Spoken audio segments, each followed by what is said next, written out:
Good touch, bad touch பற்றி பொன் குழந்தைகளுக்கு அவசியம் சொல்லி கொடுக்கணும். இந்த மாதிரி இடங்களை தொட்டால் அது குட் டச், இந்த மாதிரி இடங்களை தொட்டால் அது பேட் டச். இந்த மாதிரி யாராவது நடந்தால் நீ என்கிட்ட வந்து தாராளமாக சொல்லலாம்.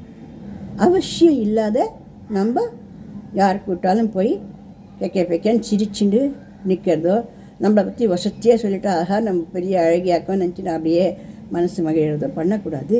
நீ அழகி தான், இந்த அழகு எங்கே போய் பதியணுமோ அங்கே தான் பதியணும் அப்படிங்கிற எல்லாத்தையும் ஓரளவுக்கு அந்த பொன் குழந்தைகளுக்கு சொல்லி கொடுத்து நம்ம வளர்க்கணும்.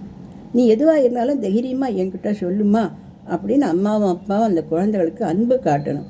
அது எது பண்ணாலும் நம்ம திட்டிகிட்டே இருந்தால் அது நம்மக்கிட்ட எதையுமே சொல்லாது. பயந்து போய் ஒன்றுமே சொல்லாமல் விட்டால் அது பாட்டுக்கு அது இஷ்டத்துக்கு அப்படி இருக்கலாம் மக்கள் இப்படி இருக்கலாம் மக்கள்னு போயிடும். இந்த ரெண்டுத்துக்கும் நடுவில் பெற்றோர்களோட பங்கு ரொம்ப ரொம்ப ரொம்ப அதிகமாக இருக்குது.